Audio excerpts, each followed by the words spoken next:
Bonjour, c'est Alice. Alors aujourd'hui, je vais vous parler d'un sujet un peu plus dans l'actualité, parce que donc je vais vous parler du festival de jeux donc Paris et Ludique qui a lieu là dans 2 semaines à Paris, donc les 2-3 juillet 2022, et tous les ans, en fin juin début juillet, donc sur la place de Reuilly, donc dans le 12e à Paris. Je vais vous parler un petit peu du festival, donc je vais d'abord survoler un peu de quoi il s'agit, ensuite je vais parler un peu des différents festivals de jeux en général qui existent. Donc le but c'est de vous présenter un peu tout cet univers, hein, pour voir un peu comment ça se situe par rapport à d'autres festivals, voilà. Et après je vais vous parler un petit peu donc de en pratique, un peu beaucoup même, de en pratique à quoi ça ressemble, pourquoi est-ce qu'on va sur un festival, qu'est-ce qu'on y fait, tout ça. Et ensuite, comme moi j'y suis bénévole, donc j'ai été bénévole déjà quelques fois, 4 ou 5 fois, je vais vous parler un petit peu de comment ça se passe. Moi je suis pas extrêmement impliquée, notamment je suis pas dans l'organisation, je suis pas... Voilà, je suis un peu dilettante comme bénévole, surtout cette année où j'ai pas trop suivi les infos, mais bon, normalement ça devrait bien se passer. Et donc sur un peu l'univers donc de Paris Ludique, du festival de jeux, donc de celui-ci, il y a certaines choses qui s'appliquent à d'autres festivals, et d'autres moins. Voilà.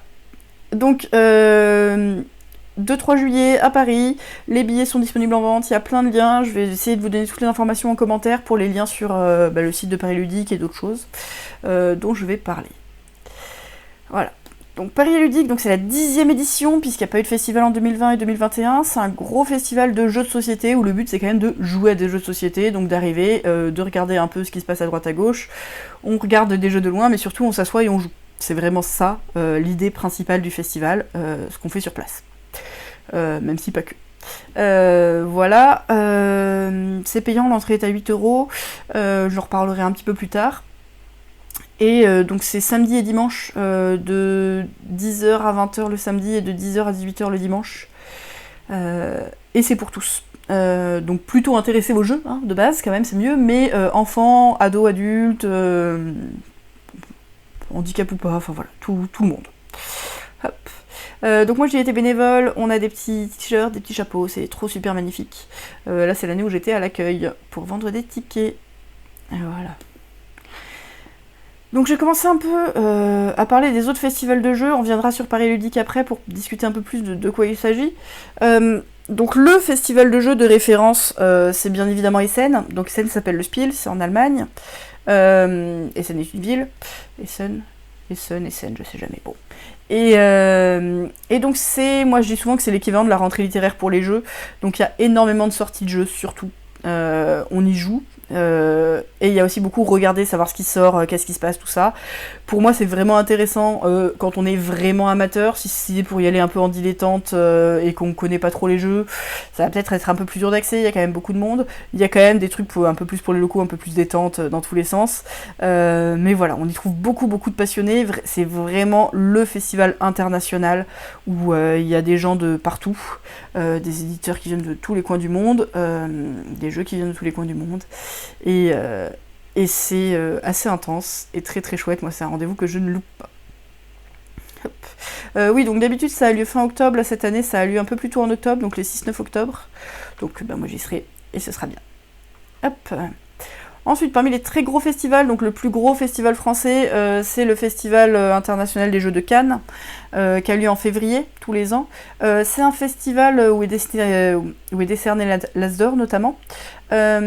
Le focus du festival, c'est vraiment assez ouvert à tous, c'est un peu les jeux mainstream, j'ai envie de dire, donc pour le jeu de société, hein. Ça reste des sorties, beaucoup de jeux familiaux, mais pas que, vraiment tout type de jeux, et beaucoup de grosses sorties, alors pas forcément, c'est pas forcément pile le moment où elle sort, mais il y a vraiment une énorme présentation presse et public de plein de jeux sur le Festival de Cannes, il y a un côté très officiel. Hop, parmi les très gros festivals français, donc il y a le FLIP, le Festival Ludique International de Parthenay, qui est un festival assez ancien aussi, où là c'est tout le village qui se met à jouer, et là il y a un côté très grand public, un peu pour tous, et tout type de jeu, du jeu de société, mais vraiment pas que, du jeu de rôle, des trucs qui font un petit peu kermesse aussi, et il y en a aussi pour du gros jeu, pour du gros joueur. Il y a tout type de jeu, c'est assez... il y a un côté très été, très vacances, ça dure 2 semaines, donc c'est très différent comme ambiance de festival. C'est beaucoup plus à la cool. Après moi ça fait très longtemps que j'y ai pas été aussi, pareil, ça fait Cannes et le Flip, j'y ai été, mais il y a quasiment 10 ans dans les deux cas. Hop. Parmi les gros festivals, donc il y a Ludinor qui est beaucoup plus récent, je crois que ça a 5 ou 6 ans maintenant. Je me trompe peut-être. Moi j'ai pas eu l'occasion d'y aller. Apparemment c'est assez chouette. Voilà, donc c'est du côté de Lille. Malheureusement moi j'y ai pas été. Donc je connais un peu moins, mais ça je crois que c'est les plus gros festivals en France. Il y a aussi des gros festivals en Belgique que je connais moins. Il y a un site Subverti qui se liste, donc fait par Subverti, qui liste beaucoup de festivals qui existent un peu partout en France, un peu ailleurs autour, notamment en Belgique je crois. Donc là, vous avez plein de festivals avec des dates. Il y a vraiment tout type de festivals qui existent en France, des festivals spécialisés sur, par exemple, le jeu d'histoire. C'est qu'il y a la Saint-Conf qui arrive bientôt à Tours. Il y a des jeux, des petits festivals nuit de la SF ou ce genre de choses. Là, en ce moment, puisqu'on est donc le samedi 18, si je ne m'abuse, il y a le Stenlud. Donc Stenlud, c'est un tout petit festival, bon, qui est pas si petit que ça en fait quand même, hein, mais qui est en Île-de-France, donc accessible en RER. En Seine-et-Marne. Moi, c'est mon asso historique, donc je les aime bien. Là, j'irai pas parce que moi, avec la canicule, j'ai des gros problèmes pour supporter la chaleur dans le RER, donc malheureusement, je pourrais pas y être cette année. Mais s'il y en a qui ont l'info d'ici demain et qui ont envie d'y aller, c'est assez chouette. Et pour le coup, il y a tout type de jeux. Il y a un côté un peu local avec accueillir un public joueur, mais pas forcément expert. Et il y a aussi des gens qui sont dans le jury du Diamant d'Or et qui présentent les jeux du Diamant d'Or. Donc c'est un éventail assez large par rapport à la taille du festival. Et qui est en non-stop. Voilà, avec les nuits du coop qu'ils font, c'est vraiment assez sympa. Bon, là, du coup, vous ferez pas cette année, mais ça a lieu tous les ans aussi. Hop. Du coup, voilà, donc ça, c'est un peu pour dire qu'il y a plein de festivals assez différents qui existent. Du coup, maintenant, Paris et Ludique, là-dedans, comment ça se situe? Donc, c'est un gros festival. On n'est pas dans le petit festival local, voilà, on est dans un gros festival et c'est vraiment énormément tourné autour du jeu de société. Il y a beaucoup de festivals qui sont autour du jeu de société, mais pas que. Paris et Ludique, c'est vraiment du jeu de société, même s'il y a des choses, mais qui sont un peu plus annexes. Donc il y a un peu de jeu de rôle, un peu de jeu de figurines, un peu d'univers geek, j'ai envie de dire, et de choses comme ça. Le gros, c'est donc le village ludique, c'est là où il y a tous les éditeurs. Il y a aussi un coin spécifiquement pour les enfants, donc plutôt les enfants petits, à partir de 12 ans, tous les intérêts, j'ai envie de dire. Après les autres, les petits, ça dépend à quel point. S'il y a des choses à partir de 2 ans, je pense que 2 ans sur le festival, on accompagne plutôt qu'on vient spécifiquement pour nous. À partir de 4-5 ans, il commence à y avoir pas mal de choses un peu sympas, un peu accessibles. J'en reparlerai un petit peu. Sur le village ludique, donc il y a vraiment plein d'éditeurs qui sont présents avec beaucoup de leurs sorties de l'année. En plus, là, cette année, il y a pas mal de choses qui sortent un peu en ce moment, donc ça devrait être assez chouette. Le principe, donc vraiment le principe du jeu, c'est donc qu'on arrive et qu'on va jouer. Du coup, oui, donc il y a différents types d'espaces, donc l'espace enfant, l'espace jeu à volonté, donc jeu à volonté c'est tenu par les bénévoles, mais en gros c'est du jeu à volonté un peu partout, quoi, du jeu présenté par les éditeurs, des fils rouges, et donc vraiment différents fléchages et types de jeux, et vraiment du jeu partout, c'est ça le principe, avec aussi des petits panneaux, des petits fils rouges, des événements, il y a des tournois, il y a différents types de jeux... de petits événements, quoi, aussi. Hop, beaucoup de tournois. Donc déjà, je vais parler en premier donc des stands éditeurs. Donc les stands éditeurs, qu'est-ce que c'est qu'un stand éditeur sur un salon de jeu? Globalement, c'est des tables et des jeux. Donc vous avez plein de tables. Donc là, c'est vide parce que c'est pas encore plein de gens, mais là, c'est une journée où il y avait des gens ou une autre journée où il y avait des gens. J'ai piqué ça sur le Facebook du Paris et Ludique. Je pense qu'on a le droit de les utiliser, j'espère. Voilà, donc ou côté enfant. Donc globalement, il y a plein de tables. Il y a des jeux qui sont sortis, donc en général, les dernières sorties ou les jeux que l'éditeur a envie de mettre en avant, les gros opus en général sont présentés quand même tous les ans. Et il y a des animateurs qui viennent vous expliquer les jeux et vous présenter un peu les jeux, vous guider. Donc vous trouvez des tables pour jouer. En général, c'est quand même mieux d'arriver avec son groupe de joueurs, mais c'est pas obligatoire. Quand on est tout seul, on peut un peu s'incruster à les tables. Ça demande des fois d'être un petit peu patient ou de prendre un peu là où il reste des places. Dès qu'on est 2 ou 3 et qu'on accepte de joindre à d'autres joueurs, c'est assez facile. Voilà, il y a des gens qui préfèrent jouer que entre eux et qui vont pas accepter d'autres joueurs, c'est tout à fait ok aussi, hein, voilà. Mais donc on peut venir tout seul, on peut venir en groupe. Et globalement, on déambule parmi les stands d'éditeurs et on trouve des endroits où les jeux nous intéressent, où on a envie de s'asseoir et où l'éditeur, donc en général via des animateurs qui en général sont des employés, vont venir expliquer des jeux. On peut rencontrer des auteurs, on peut rencontrer des éditeurs, voilà, ça dépend un peu. Donc tout type de jeux, y compris des jeux pour enfants. Donc il y a des espaces assez sympas de jeux pour enfants, assez variés moi je trouve. Ça reste des espaces donc pour jouer avec les enfants, avec leurs parents, c'est pas des garderies. D'accord, donc c'est globalement les bénévoles ne s'occupent pas des enfants, c'est vraiment pour être avec eux. Ça vaut le coup d'être spécifié. Mais des beaux espaces pour enfants, donc si je reviens un peu sur le plan. Il y a vraiment des éditeurs spécialisés jeux pour enfants, donc il y en a vraiment toute une palanquée qui vient, avec différents types de jeux pour différents types de publics, d'âge, d'envie. Et sur les stands des éditeurs un peu plus classiques, on trouve aussi des choses pour enfants. On va moins trouver des trucs pour les 2-3 ans qui vont plus être spécifiques enfants, mais à partir de 5-6 ans, il y a des éditeurs qui présentent des jeux à partir de cet âge-là. Donc ça se fait tout à fait de venir en famille. Après, pour ce qui m'intéresse moi un peu plus, donc venir entre joueurs qui connaissons déjà pas mal, moi je trouve ça super chouette. Alors moi j'adore découvrir des jeux, vraiment, je pense que ça se voit un petit peu. J'aime bien connaître plein de jeux, et y compris en dehors du jeu expert. Donc il y a du jeu expert sur le festival, il y a des éditeurs qui font du jeu expert, qui présentent du jeu expert. On a l'espace jeu à volonté, dont je parlerai un peu plus tard, qui est un espace donc tenu par des bénévoles, où il y a des jeux, une grosse ludothèque qui est accessible, et les bénévoles qui vous expliquent des jeux. Vous pouvez aussi être autonome pour prendre des jeux dessus. Moi c'est là où je suis bénévole, donc c'est là où je connais un peu plus, parce que moi j'aime bien expliquer des règles. Et donc sur tout le festival, il y a du très gros jeu, il y a du jeu familial, et il y a plein de jeux que c'est sympa de découvrir. Le festival, ça permet beaucoup de découvrir, d'avoir une idée de ce qu'est le jeu, soit en regardant vite fait de loin comment ça tourne, de le voir sorti, ou en y jouant nous-mêmes, les deux. Et à Paris Ludique, on joue. Vraiment, il y a beaucoup de place pour jouer, et c'est le principe. Des fois, on n'a pas immédiatement la place là où on voudrait jouer, mais il y a plein de solutions. Il y a des tournois. Est-ce que j'ai pris les images des tournois? J'ai peut-être pas pris les images des tournois. Non, j'ai pas pris les images des tournois. Mais donc il y a des tournois, il y a pas mal de tournois, une vingtaine de tournois, surtout sur du petit jeu, mais pas que. Désolé, ça clignote un peu du coup. Donc ça c'était il y a 2 ans, 3 ans. Mais donc il y a plein de tournois, cette année il y en a plus que ça, je crois que j'ai vu une vingtaine de tournois sur beaucoup de petits jeux et quelques jeux un peu plus, disons, moyen format.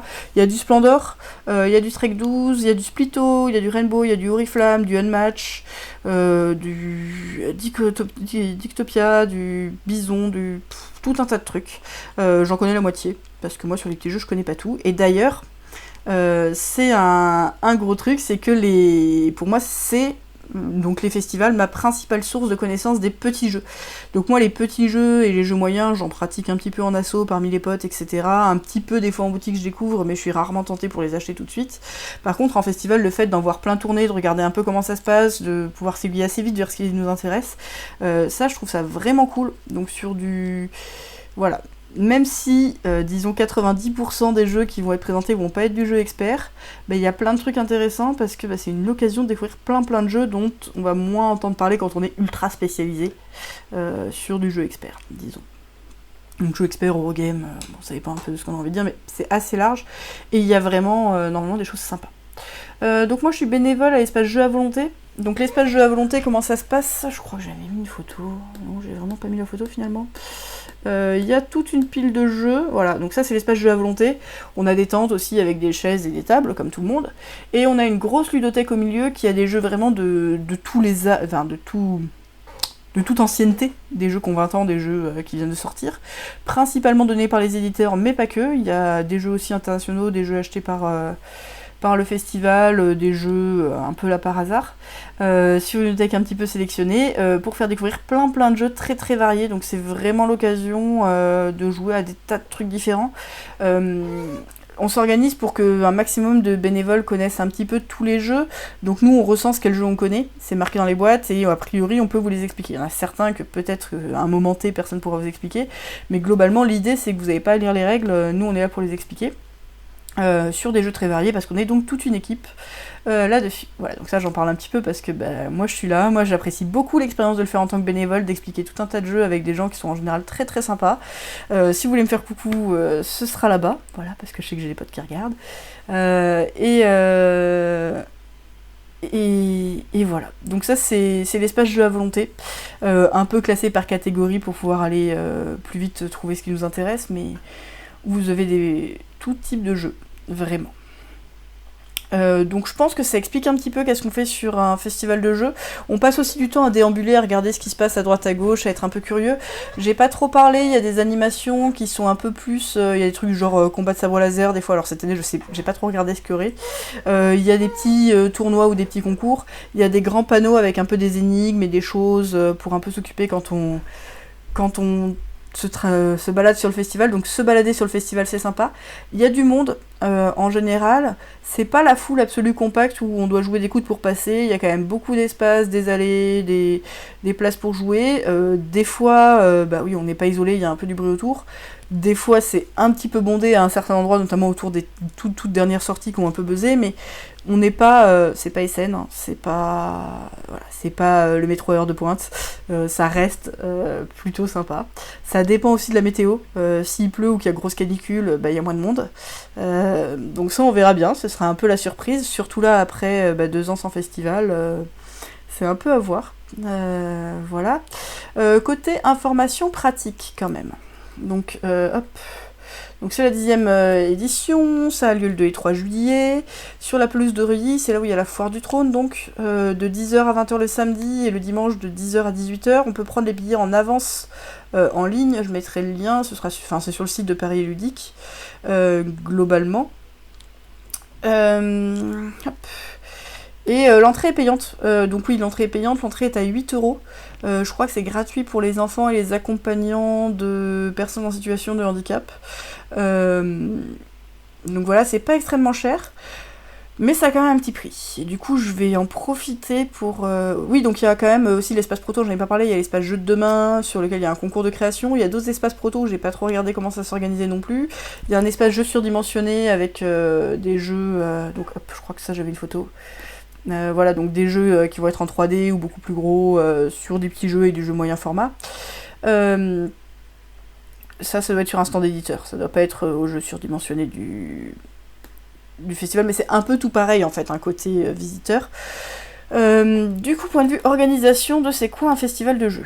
Alors, Paris Ludique, c'est un festival qui a un peu la spécificité, même si c'est pas si rare que ça, d'être un festival 100% fait par des bénévoles, à but non lucratif. Donc les organisateurs du festival ne font pas d'argent. Et ne font pas de bénéfices personnels d'ailleurs, ils sont plutôt en train de se fatiguer parce que ça leur plaît bien. Il y a des éditeurs sur le festival, ça bien sûr c'est à but commercial. Les éditeurs sur les festivals font très peu d'argent. D'ailleurs je crois qu'il n'y a pas de vente éditeur, que les ventes se font par des boutiques, voilà, globalement, donc les éditeurs ne vendent pas, il y a une côté par contre image et communication, bien évidemment. Mais voilà, donc par contre les éditeurs payent pour être sur le festival. Donc l'emplacement pour l'éditeur est payant, les entrées sont payantes et c'est ce qui permet de financer le festival, parce que donc le festival est fait que par des bénévoles et aussi il n'est pas subventionné. C'est un truc dont l'organisation se vante. Alors se vante, ce serait faux de le dire comme ça, mais qui est un peu mis en avant. Moi je trouve ça un peu triste et je trouve que ça questionne un peu sur le financement de la culture et du loisir globalement qui est pour tous, où là c'est des bénévoles qui ont la possibilité en plus de leur travail de faire ça. Il y a des grosses phases de recrutement auxquelles moi j'ai un peu du mal à être très prosélyte là-dessus, à dire aux gens viens être bénévole sans contrepartie, enfin on mange sur le festival, voilà, ils nous nourrissent. Et on a du café et de la bière. Mais bon, c'est pas non plus fou. Je sais même pas s'il y a de la bière d'ailleurs. Peut-être. Je sais plus. Je sais plus ce qu'ils ont annoncé pour cette année. On a des petits déj, voilà, mais donc on est là sur le festival tout le temps. Je trouve que c'est un peu crevant parce que le festival est de 10h à 20h. Donc en tant que bénévole, nous on nous demande là d'être là de 8h à 21h. C'est des très grosses journées. Moi quand il fait très chaud, je trouve ça un peu compliqué. Et en même temps c'est super chouette à faire. Moi j'y prends du plaisir, du coup là je rempile. Il y a beaucoup de travail et bon. Donc c'est à but non lucratif pour un peu tout le monde. Avant, il y a 10 ans, un peu plus, c'était assez l'usage que les éditeurs prennent aussi des bénévoles pour les aider. Maintenant c'est moins courant. Ou quand il y a des bénévoles qui aident des éditeurs, c'est pas tout le temps, c'est beaucoup plus cool.